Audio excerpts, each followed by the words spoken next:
Mesdames, Messieurs, bonsoir. Tout de suite les titres de votre journal. La Kavala, c'est l'exécution sommaire du vigile Fabroxtraf qui secoue toute la population. En effet, cette exécution serait due à l'incompréhension d'un ordre émis par le général Timonas lui-même.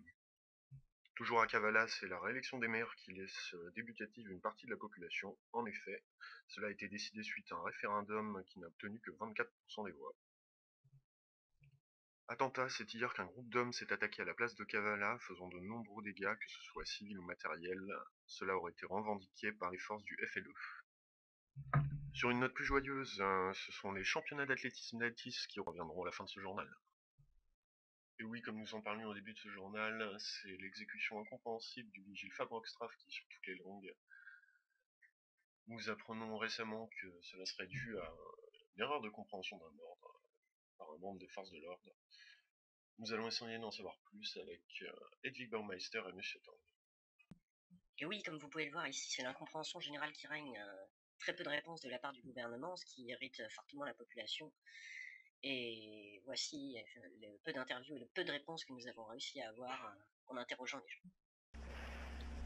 Vu le gouvernement politique, je préfère rester neutre sur cette affaire pour ne pas aggraver les choses. Personnellement, quand même, qu'est-ce que vous en pensez à titre vraiment personnel, quoi. Bah écoutez, je peux pas trop m'avancer, vous comprenez, mais non, je peux pas trop donner mon avis là comme ça en public. Ah, vous avez peur des représailles? Non, mais vous comprenez, hein, je pense que le général avait ses raisons, hein, je les connais pas forcément, mais c'est ça, pour l'instant je préfère pas m'avancer tant que j'en sais pas plus. Tout à fait d'accord hein, avec vous, hein, il y a des choses à éclaircir, hein, mais malheureusement, je pourrais pas vous aider. Monsieur Hedwig Baumeister pour Fantasma TV, j'aimerais savoir si vous aviez des commentaires sur l'affaire Fabroxtraf. Écoutez, j'ai très peu suivi cette affaire, monsieur, donc je peux rien vous dire de concret là-dessus. Ah, c'est bien dommage, personne n'est au courant alors qu'il est suspecté d'avoir été tué dans vos cellules. C'était le cas, oui. C'est bien le cas? Il a été assassiné, monsieur? Et comme vous pouvez le constater, c'est face à un mur que nous faisons face, un mur de silence. Nous espérons avoir plus de réponses et de précisions prochainement. Le général Timonas nous a promis une interview d'ici peu de temps. Suivez-nous. Sans transition politique, mais alors que fait le maire de Kavala, Monsieur Elmari, qui avait donc proposé un référendum en vue de nouvelles élections? En ayant récolté 24% des suffrages, il a été jugé que cela était suffisant pour en proposer une nouvelle. Nous voyons donc la réaction des gens sur Kavala. Des théâtristes qui préparent leur discours, qui leur donnent du poids, mais tout ça, c'est que du cinéma pour moi. Alors écoutez, moi je vous dis, hein, je suis pas pour je suis pour le changement, hein, pourquoi pas. Mais c'est vrai que j'y crois pas. Vraiment, j'y crois pas. Mais vous attendez quoi d'un nouveau maire alors? J'attends tout simplement que le nouveau maire comprenne la parole du peuple, c'est surtout ça, quoi. Parce qu'il fait ce qu'il veut, le maire. Tant qu'il gagne son argent, il met en valeur les riches de cette île, et de Kavala surtout, voilà, quoi. Première question, que pensez-vous du maire et de son discours? Est-ce que vous serez pour une nouvelle élection, par exemple, pour des nouveaux maires? C'est toujours bien d'avoir des nouvelles élections, hein. Le fait de changer de personnes, de dirigeants, enfin pour une ville, c'est toujours bien, quoi. Ça apporte toujours de nouvelles choses qui peuvent être bien ou pas bien, mais ça apporte toujours du changement, et le changement globalement c'est bien. Et voilà, comme c'était si bien dit, nous espérons voir de bons changements. Nous avons essayé de joindre Monsieur Elmari directement, qui n'a pas répondu à nos demandes d'interview. Nous espérons pouvoir le contacter prochainement. Attentat. Hier, c'est la place de Kavala qui s'est transformée en piscine à sang. De nombreux hommes, une dizaine selon les témoignages, auraient débarqué sur la place et ouvert le feu un peu au hasard en tirant sur vigiles, véhicules et forces de l'ordre qui étaient venus en renfort. Des images commentées par Monsieur Hedwig Baumeister et Monsieur Tang. Et oui, comme vous pouvez le voir sur ces images poignantes, nous avons récupéré sur internet. Ce petit attentat a été posté et revendiqué par, encore une fois, dizaine de personnes sont décédées hier sur la place, du coup, suite à cette attaque à main armée. Le gouvernement n'a pas encore donné signe de réaction. Apparemment, le dialogue commence à s'ouvrir entre les deux parties et nous espérons une accalmie de tous ces attentats qui frappent très très durement la population à l'heure actuelle. Et oui, comme le disait mon confrère, effectivement, le dialogue commence à s'ouvrir. Le gouvernement aurait accepté de recevoir un émissaire en vue de négociations entre le FLE et le gouvernement. Maintenant, sport. Les championnats d'athlétisme d'Altis vont être lancés dans 2 jours. Il ne vous reste plus qu'1 jour pour vous inscrire, donc si vous en avez les capacités physiques, n'hésitez pas. Et oui, c'était ici au stade de Kavala qu'auront lieu donc les premiers championnats d'athlétisme d'Altis. Beaucoup de monde attendu pour cette première édition. L'organisation est extrêmement pointue, des contrôles antidopage ont été mis en place. Il vous reste donc un seul jour pour vous inscrire, donc n'hésitez pas. Les jeux auront lieu le 25 juillet, donc au stade de Kavala. Rendez-vous là-bas. Non. Et c'en est fini de cette première édition de Fantasmatique Vie. J'espère que vous avez tous apprécié ce journal et que vous allez être nombreux à nous suivre pour la suite. Après une courte page de pub, nos reporters, toujours Hedwig Baumeister et Monsieur Tang, ont réussi à obtenir une interview exclusive des membres du FLE, dont le dirigeant. Ce sont des images à risque que nous avons à vous présenter, donc ne nous quittez pas. À bientôt.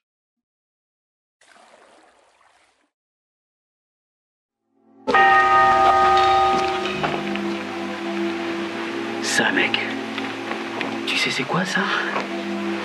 Un Beretta 9 mm, mec. Un Beretta 9 mm, sa mère. La meilleure assurance vie sur le marché, cherche pas. La meilleure assurance vie sur le marché, cherche pas. Nos 9 mm sont disponibles dans toutes nos armureries aux 4 coins de l'île d'Altis. Bien sûr, nous avons bien d'autres modèles en stock. À vous de découvrir. Cependant, il vous faudra préalablement vous rendre à la préfecture afin d'obtenir un permis de port d'armes légal. Nous ne pourrons en aucun cas être tenus comme responsables pour toute utilisation inappropriée de notre matériel.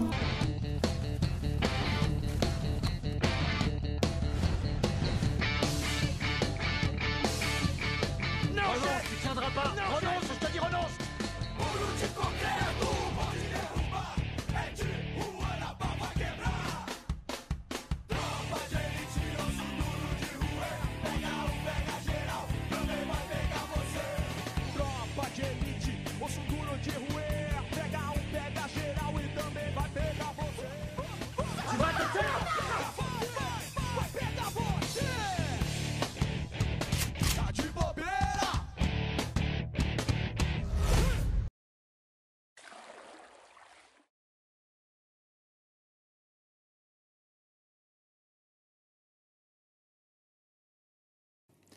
Leur caméra a pu accéder à des lieux où elles ne vont jamais d'habitude. Leur but, comprendre ce qui se cache derrière cette violence brute qui défraie régulièrement la chronique. Un mort encore la semaine dernière. Bienvenue dans Plus belle la vie, version Kalachnikov, une jeune génération qui ne cesse de monter en puissance. Monsieur Tang pour Fantasma TV, nous sommes ici avec des membres du FLE afin de mieux comprendre et cerner la situation sur l'île d'Altis. Tout d'abord, est-ce que vous pouvez vous présenter rapidement en quelques lignes? Alors je suis le leader du FLE, hein, le leader et cofondateur du FLE. Donc je maintiendrai mon identité secrète, vous comprendrez, pour protéger la sécurité de notre groupe et de mes hommes, ainsi que de nos alliés, car ils sont très nombreux. Et donc le FLE, Front de Libération de l'Est, est un groupe qui avait été créé à l'époque de la gendarmerie Zatchev, juste avant que la gendarmerie Zatchev tombe. Nous étions exaspérés des attitudes des gendarmes, la corruption, la maltraitance des civils.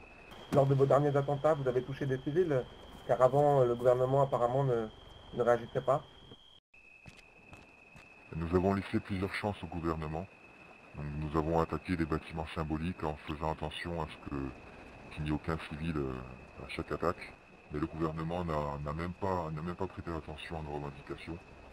Il nous a totalement ignorés, ridiculisés. Donc nous avons décidé de passer à la vitesse supérieure. Nous avons fait nos premières victimes il y a quelques jours. Malgré ces premières victimes, le gouvernement n'a toujours pas daigné nous écouter. Triste bilan. Et d'ailleurs, depuis, nous avons entendu un appel aux dons. Quel est votre point de vue? Ah ben là, ça confirme ce que pense le SLE en fait, hein. C'est que le gouvernement de l'Ouest n'a aucun contrôle de la situation. Petit à petit, les civils rejoignent l'Est, parce que bien sûr, à aucun moment le SLE n'a réclamé de rançon. Nous ne sommes pas intéressés par l'argent. J'ai entendu beaucoup de personnes accuser le général Timonas d'être un magouilleur et de faire du détournement de fonds. Hein.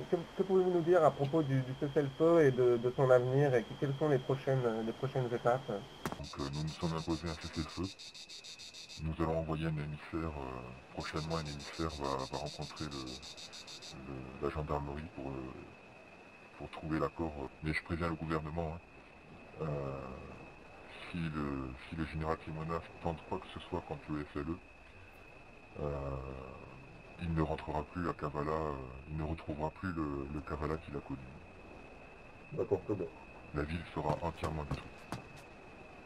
Nous voudrions savoir aussi quelques détails supplémentaires, par exemple, quels sont vos projets à terme si jamais l'indépendance de l'Est serait effective, quels seraient vos objectifs, vos grandes lignes, quoi, vos projets, réformes?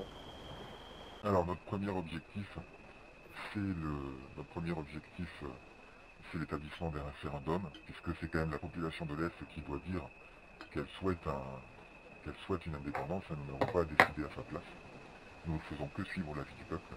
Vous remarquerez que l'économie est florissante, les gens y sont volontaires, et je pense que l'Est est capable de se prendre en main sans heurts et sans violence, contrairement aux différents coups d'État qui ont eu lieu à l'Ouest, hein, les différentes gendarmeries qui se sont succédées, mais qui à chaque fois se révèlent décevantes et corrompues. Hein. Vous remarquerez qu'à l'Est, il n'y a pas ce genre de problème. Hein. Nous faisons toute confiance au PNS pour prendre en charge la situation et gérer la transition